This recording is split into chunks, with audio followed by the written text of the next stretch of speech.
Au nom du Père et du Fils et du Saint-Esprit, ainsi soit-il. Mes chers frères, aujourd'hui c'est l'anniversaire de l'institution de la Sainte Eucharistie par notre Seigneur Jésus-Christ. Et vous savez qu'après avoir institué la Sainte Eucharistie, le Saint-Sacrement, notre Seigneur a prononcé un long discours, le discours après la Cène, qui est rapporté par l'apôtre Saint Jean, qui l'a entendu et qui l'a gravé dans sa mémoire. Ça représente une bonne partie de l'évangile de Saint Jean, plus de 4 chapitres. Nous allons tirer quelques enseignements de ce discours de notre Seigneur, qui peut être pour nous aussi un modèle de ce que nous devons faire après la communion. Souvent, nous ne savons pas très bien comment faire notre action de grâce. Eh bien, nous devons trouver des instructions dans ce que notre Seigneur a dit à ses apôtres après leur première communion. Notre Seigneur a adressé 4 enseignements principaux à ses apôtres à cette occasion. D'abord, il a voulu les consoler par rapport à son départ. Notre Seigneur allait les quitter et il savait que ça allait être un choc, une épreuve pour ses apôtres qui étaient encore bien faibles. Alors il leur donne des enseignements, des instructions pour les consoler de cette absence. Il leur explique que s'il s'en va, c'est pour aller leur préparer une place au ciel et que autant sa mort prochaine est certaine, autant il est certain qu'il nous prépare une place au ciel. Il leur dit encore que s'il s'en va sensiblement, ils ne pourront plus le voir, le toucher, il reviendra spirituellement. Et il ne reviendra pas tout seul, il reviendra avec le Saint-Esprit qui sera chargé de le remplacer sur la terre, un autre paraclet, un autre défenseur, un autre consolateur qu'il nous donne à sa place. Enfin, il leur dit que s'il s'en va, il leur laisse sa paix, et sa paix qui est bien supérieure à celle du monde, et qui est un prélude déjà de celle du ciel. Alors, quand nous avons reçu, nous aussi, la Sainte Communion, nous pouvons nous adresser à notre Seigneur. Seigneur, vous avez promis de me préparer une place au ciel. Eh bien, faites que je me dispose à vous rejoindre au ciel. La Sainte Communion est un gage de l'éternité. Notre Seigneur dépose en nous comme un germe de la gloire. Et puis, on demandait à notre Seigneur eh bien, de venir en nous. Déjà, il vient en nous substantiellement par la Sainte Communion. Pendant quelques instants, nous avons sa présence, même si elle n'est pas sensible, elle est réelle, substantielle de notre Seigneur en nous, près de notre cœur. Et notre Seigneur, cette présence reste quelques instants, mais nous pouvons lui demander de rester spirituellement dans notre âme, lui et le Saint-Esprit. Car le Saint-Esprit est là pour demeurer en nous, même après que les saintes espèces aient disparu. Et puis nous pouvons demander à notre Seigneur cette paix qui surpasse tout sentiment et qu'il avait promis à ses apôtres pour nous consoler de ne pas jouir de sa présence physique, sensible. Deuxième enseignement de notre Seigneur, après la Cène, notre Seigneur exhorte les apôtres à pratiquer la charité chrétienne. Vous savez qu'il a dit, je vous donne un commandement nouveau, qui est mon commandement. Commandement nouveau, c'est que vous vous aimiez les uns les autres comme je vous ai aimés. C'était déjà un commandement dans l'Ancien Testament. Les Juifs devaient s'aimer entre eux. Mais le commandement de notre Seigneur est nouveau parce qu'il lui a donné une force nouvelle et une étendue plus grande. et surtout parce qu'il nous demande de nous aimer les uns les autres comme il nous a aimés, à la mesure, selon le modèle qu'il nous a donné.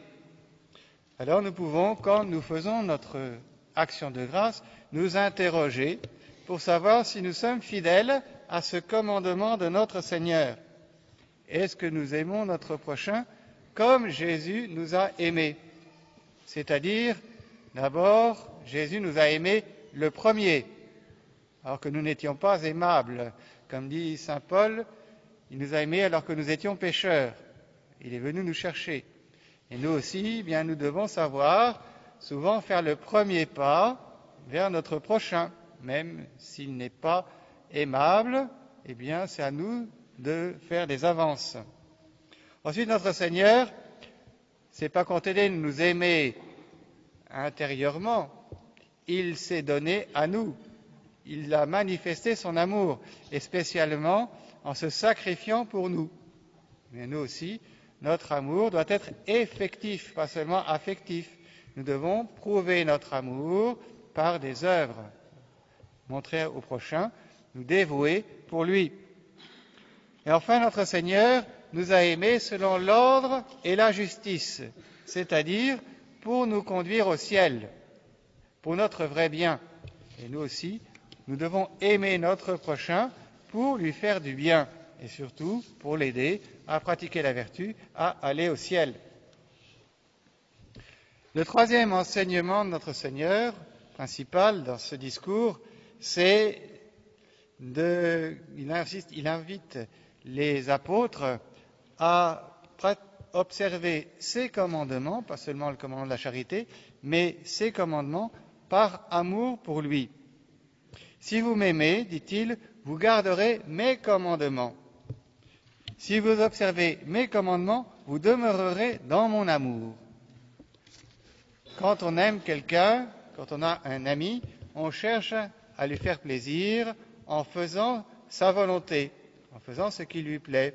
On cherche ce qui lui plaît et on cherche à le faire. Et bien, de même, si nous aimons notre Seigneur, nous devons le prouver en observant ses commandements, sa loi. Alors, quand nous faisons la Sainte Communion, nous pouvons là aussi nous poser quelques questions en présence de notre Seigneur.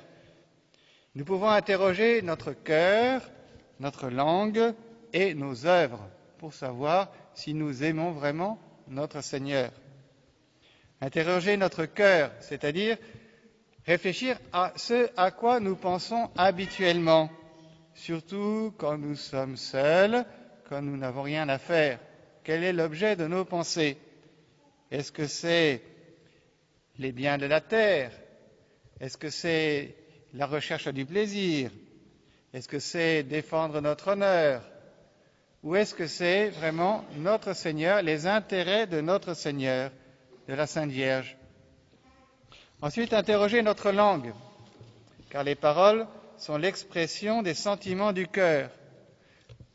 Qu'est-ce que nous aimons? De quoi aimons-nous parler? Est-ce que nous sommes comme notre Père Saint Dominique, dont on disait qu'il ne savait parler que de Dieu ou à Dieu?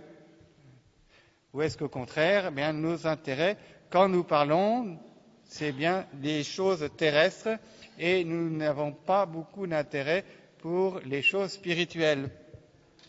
Enfin, nos œuvres, car comme le feu brûle, la charité doit être active et nous devons l'approuver, la pratiquer par des bonnes œuvres. Enfin, le quatrième enseignement de notre Seigneur pendant ce discours, c'est d'encourager les apôtres pour les fortifier par rapport aux persécutions et aux souffrances qu'ils allaient souffrir. Les apôtres n'allaient pas seulement souffrir de l'absence de notre Seigneur, ils allaient encore subir des persécutions. Et même, ils allaient tous mourir martyrs.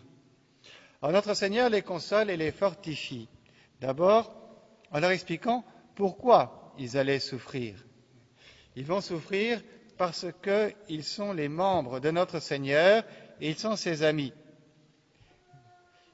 Ils m'ont haï avant vous, dit notre Seigneur. Sachez que s'ils vous haïssent, ils m'ont haï avant vous. Donc, une grande consolation.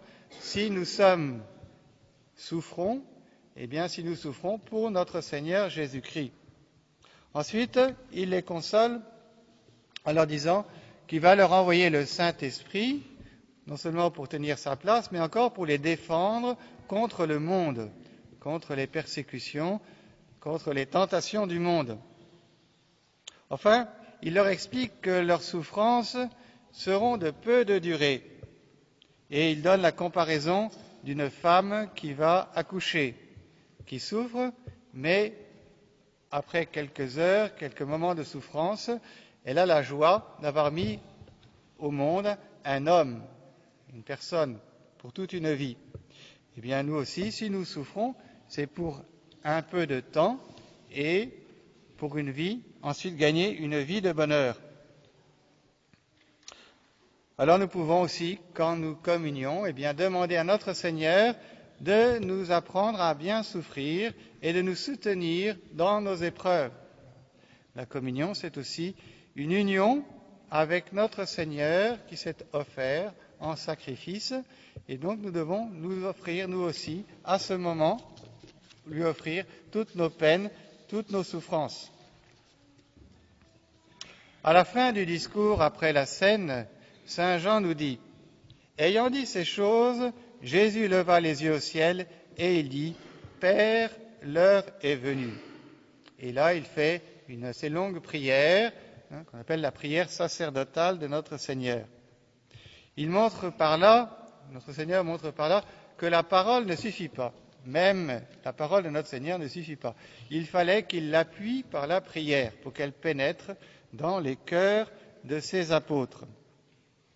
Alors demandons aussi à notre Seigneur de nous apprendre à prier et qu'il prie en nous quand nous avons reçu la Sainte Communion.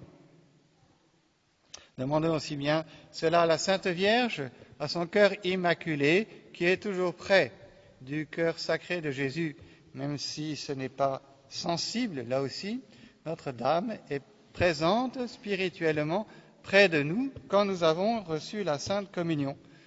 En demandant-lui qu'elle nous aide à bien faire action de grâce, à bien nous consoler de l'absence sensible de Jésus et de Marie par leur présence spirituelle, de nous apprendre à bien pratiquer la charité fraternelle, à bien observer les commandements de notre Seigneur par amour pour lui et pour elle, et puis de nous fortifier dans tous nos combats, dans toutes nos souffrances. Au nom du Père et du Fils et du Saint-Esprit, ainsi soit-il.